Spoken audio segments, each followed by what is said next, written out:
E aí pessoal, sejam bem-vindos a mais um vídeo. Eu sou Oswaldo Santana. No vídeo de hoje eu vou explicar para vocês a diferença entre os tipos de ações que existem na Bolsa de Valores.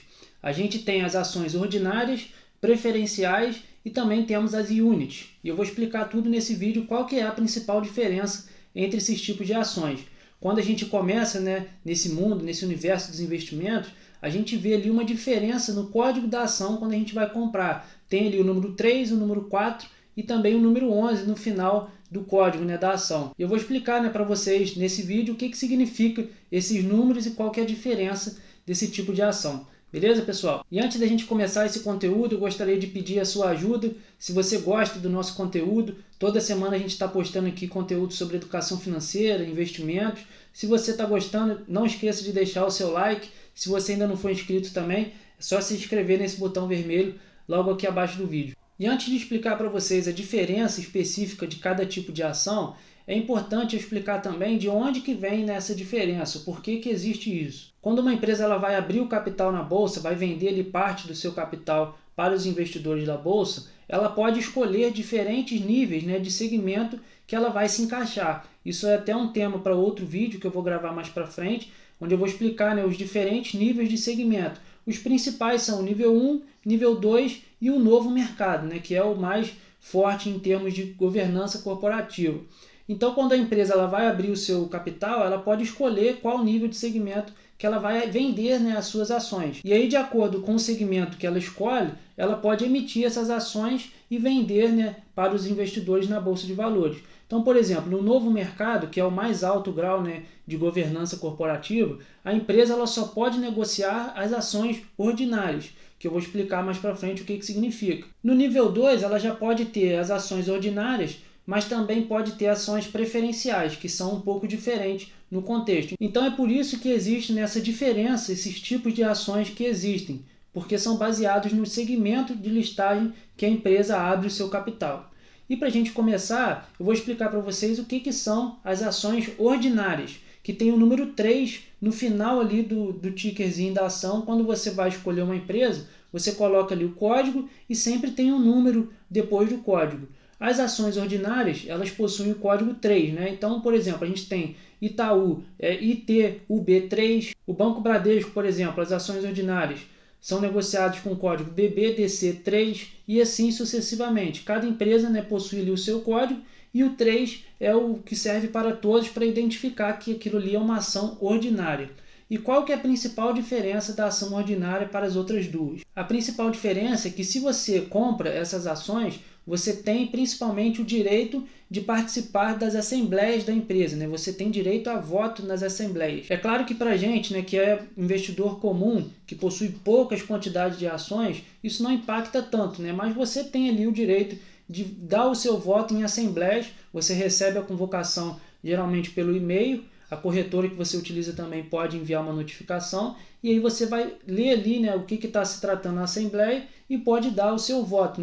Algumas empresas dão ali um voto por ação, outras podem dividir também, e aí vai de cada empresa. Mas além disso, de você poder participar das assembleias, a principal característica e a grande vantagem de você comprar as ações ordinárias é que você vai possuir na carteira as mesmas ações que o controlador da empresa também possui. Então, por exemplo, você tem uma empresa que tem ali um controlador, que tem a maior parte das ações que controla a empresa, e ele também possui as ações ordinárias da empresa. E se você consegue comprar as ações ordinárias, que é igual ao que ele possui, caso venha acontecer a venda da empresa, do controlador vender parte dessas ações para outra empresa, você não vai ser prejudicado, porque você vai receber o mesmo valor que o controlador vai receber. Então tem essa principal característica para o longo prazo. É a melhor opção para você escolher. Se você quer manter uma empresa em carteira por muito tempo, a melhor opção é você optar pelas ações ordinárias. É claro que é preciso olhar também para outros fatores, como a liquidez da ação ordinária. Se a empresa não tem muita liquidez nas suas ações ordinárias, já é um ponto de atenção que você precisa considerar. Mas as ações ordinárias, para o longo prazo, são a melhor opção para você ter em carteira. A gente nunca prevê o que pode acontecer daqui para frente. Às vezes a empresa que a gente investe pode ser vendida daqui a 10 anos, daqui a 15 anos, e quando chegar lá na frente, você vai possuir as mesmas ações, né, que o controlador tem. Então você não vai ser prejudicado. E eu falo questão de ser prejudicado porque as ações preferenciais, que a gente vai explicar agora, ela tem uma pequena diferença nessa questão de proteção ao investidor. As ações preferenciais, né, ela possuem o número 4 no final lá do ticker da ação. Então a gente tem ali, por exemplo, BBDC4, que é uma ação preferencial do Bradesco, ITUB4 é a ação preferencial do Itaú. Então tem essa diferença do número 3 para o número 4. Sempre que você vê o número 4 no final do ticker, significa que é uma ação preferencial.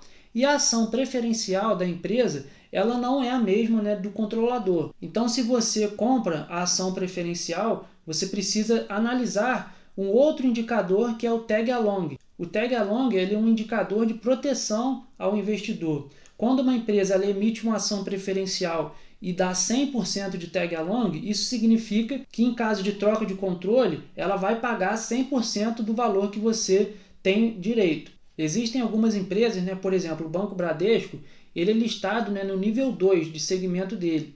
Então ele possui ações preferenciais, mas ele tem 80% de tag along nessas ações preferenciais. Isso significa que, se um dia o Bradesco for vendido e você possuir as ações preferenciais, você vai receber 80% daquele valor que está sendo negociado. Então, se o Bradesco, por exemplo, está sendo vendido a R$100 cada ação, por exemplo, chutando aqui um valor altíssimo para a realidade de hoje, você vai receber R$80 e não 100. Você vai receber um valor a menos daquilo que está sendo pago pelaquela empresa. Então, quando você opta por comprar ações preferenciais, você precisa se atentar se a empresa vai te dar essa proteção, vai te dar esse tag along para você fazer parte, né, dessa empresa, desse investimento. E aí, por que você investiria em uma ação preferencial se ela não vai te dar proteção? Aí é justamente uma pequena diferença, né, entre a preferencial e a ordinária, que é em relação aos dividendos. Ela tem esse nome, né, preferencial, é justamente na questão de distribuição dos dividendos. E isso varia, né, de acordo com a empresa que você está optando. Por exemplo, o Bradesco ele possui as ações ordinárias, né, que terminam com 3, e a ação preferencial que termina com o número 4. O Banco Bradesco ele distribui um pouco mais de dividendos para a ação preferencial do que para a ação ordinária. Mas existem algumas empresas que distribuem o mesmo valor, tanto da ordinária quanto da preferencial. Mas a maior diferença entre esses tipos de ações é que na preferencial você pode receber um pouco mais de dividendos do que no tipo de ação ordinária. Então tem essa pequena diferença aí quando você decide por investir, né, um tipo de ação. E lembrando, né, que na ação preferencial você não tem direito a voto nas assembleias. Esse direito, né, de votar em assembleias é exclusivo dos acionistas de ações ordinárias. E agora que a gente já entendeu a diferença entre as ações ordinárias e preferenciais, vou explicar para vocês o que são as ações units, que é um terceiro tipo de ação que você pode investir na Bolsa de Valores. Você vai conseguir identificar esse tipo de ação sempre que o número 11 estiver no final do ticker, né? Então, por exemplo, tem ali a Taesa, que é uma transmissão de energia. Tem ali TAEE11, é uma unit da Taesa.